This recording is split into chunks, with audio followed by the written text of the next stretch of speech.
사도신경하심으로 신앙 고백하겠습니다. 전능하사 천지를 만드신 하나님 아버지를 내가 믿사오며 그 외아들 우리 주 예수 그리스도를 믿사오니 이는 성령으로 잉태하사 동정녀 마리아에게 나시고 본디오 빌라도에게 고난을 받으사 십자가에 못 박혀 죽으시고 장사한 지 사흘 만에 죽은 자 가운데서 다시 살아나시며 하늘에 오르사 전능하신 하나님 우편에 앉아 계시다가 저리로서 산자와 죽은 자를 심판하러 오시리라. 성령을 믿사오며 거룩한 공예와 성도가 서로 교통하는 것과 죄를 사하여 주시는 것과 몸이 다시 사는 것과 영원히 사는 것을 믿사옵나이다. 아멘.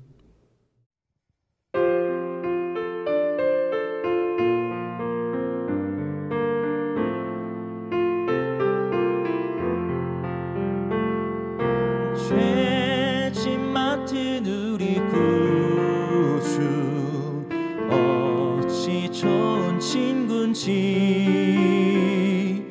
걱정 근심 무거운 짐 우리 주께 맡기세. 주께 고함 없는 고로 복을 받지 못하네.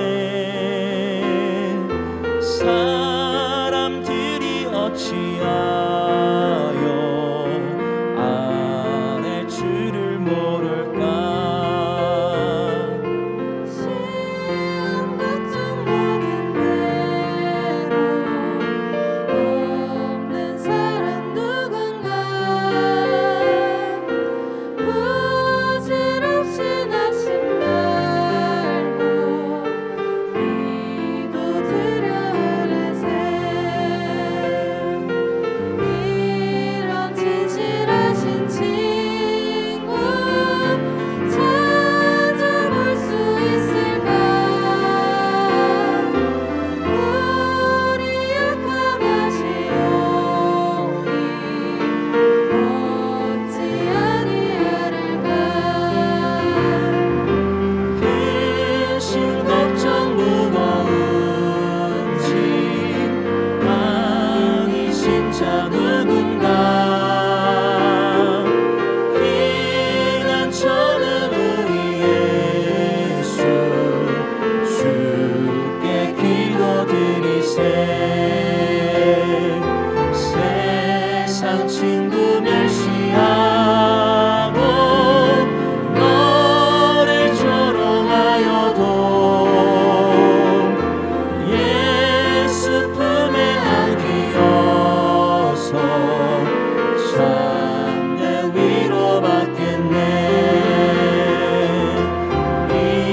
이런 진실하신 친구 찾아볼 수 있을까.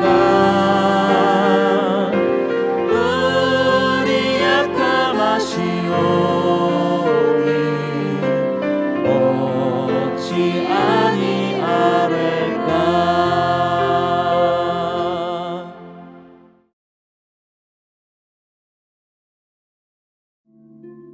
사무엘이 온 이스라엘에게 이르되 보라, 너희가 내게 한 말을 내가 다 듣고 너희 위에 왕을 세웠더니 이제 왕이 너희 앞에 출입하느니라.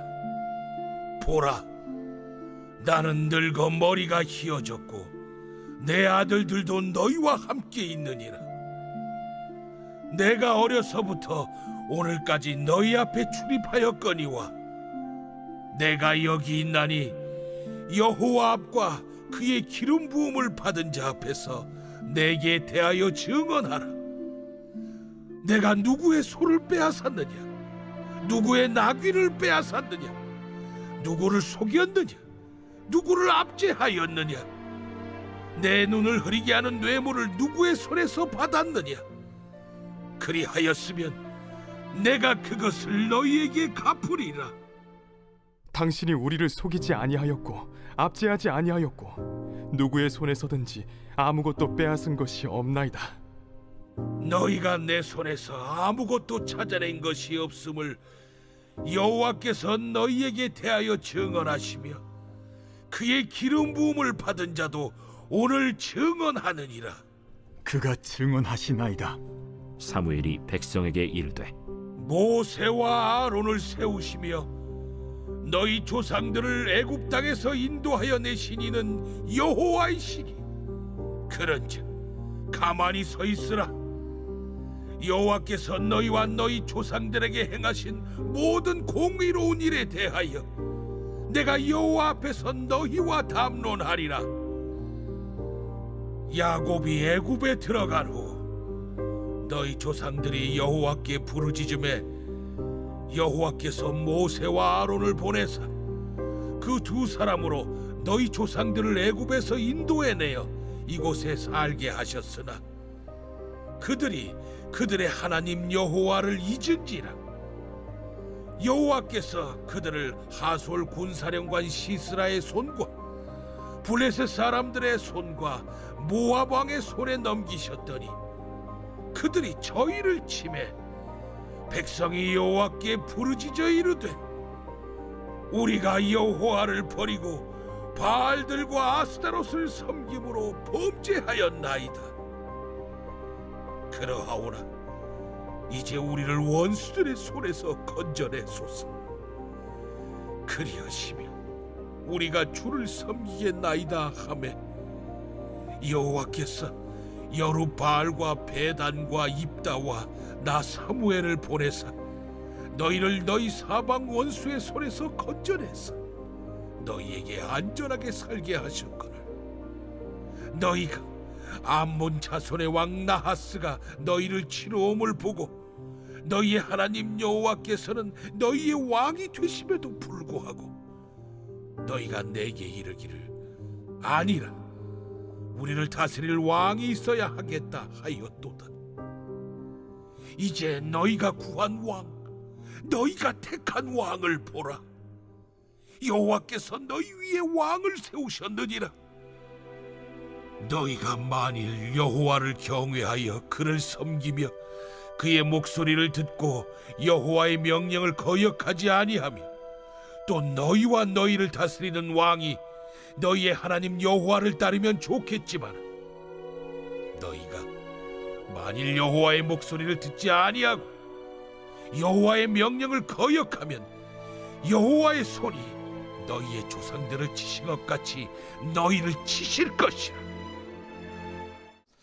성도 여러분, 좋은 아침입니다. 하나님의 은혜와 평강이 오늘도 성도님들과 함께하기를 축복합니다. 오늘 본문은 사무엘상 12장 1절에서 15절까지의 말씀으로 우리의 참되고 영원한 왕이라는 제목으로 하나님 말씀 함께 묵상하겠습니다.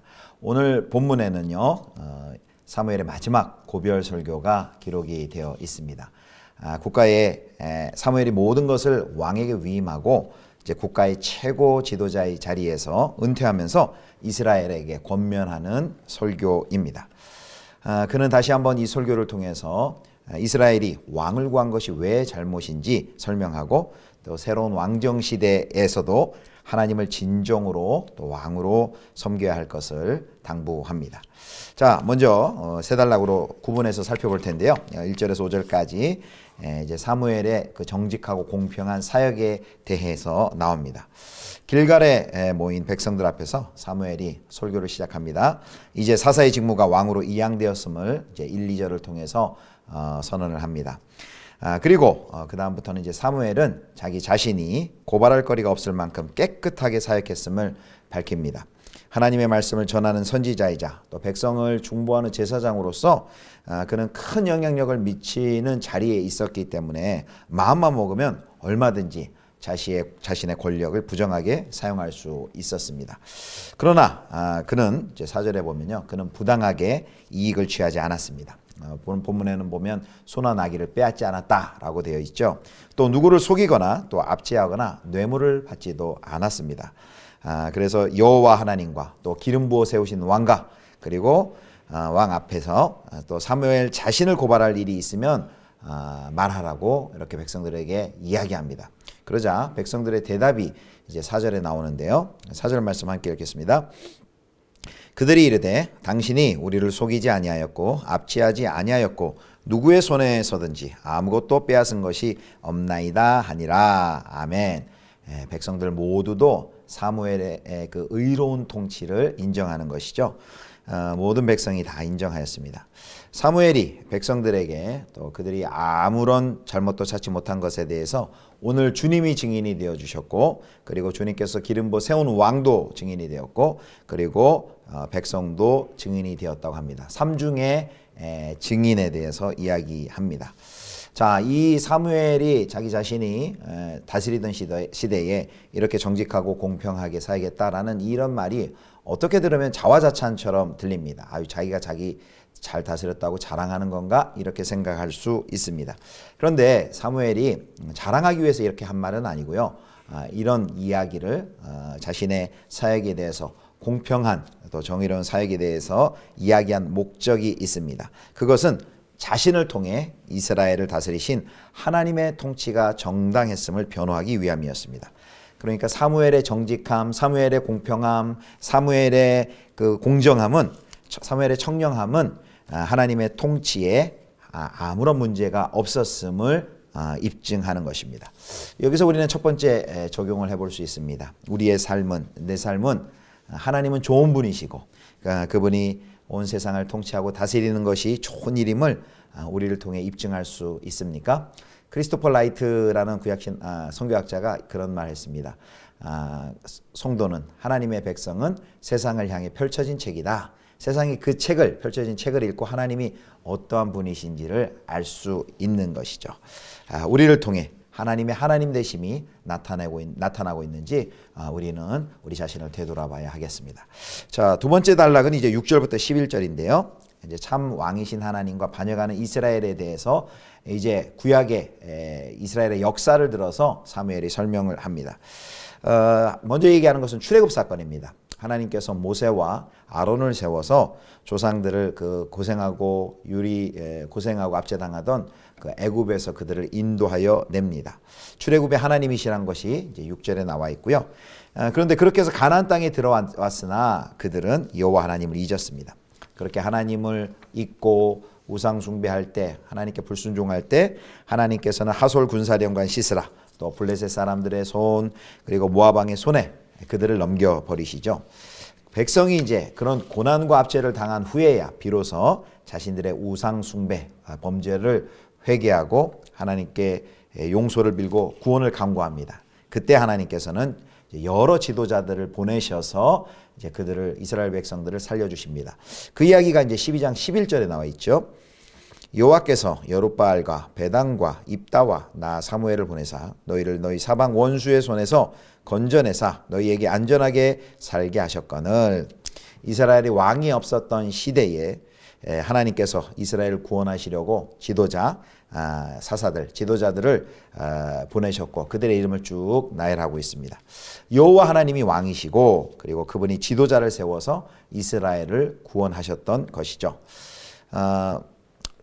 이스라엘은 늘 반역하지만 하나님께서는 늘 신실하셨습니다. 그래서 이스라엘을 구원하시기 위해 능하셨습니다. 자, 이것을 통해 무엇을 보여주십니까? 자, 이스라엘은 자신들이 왕을 중심으로 하는 그 중앙 집권적인 정치 체제를 갖지 못했기 때문에 뭐 블레셋과 암몬 같은 이방 족속의 침략을 받는다, 위협을 받는다라고 생각했습니다.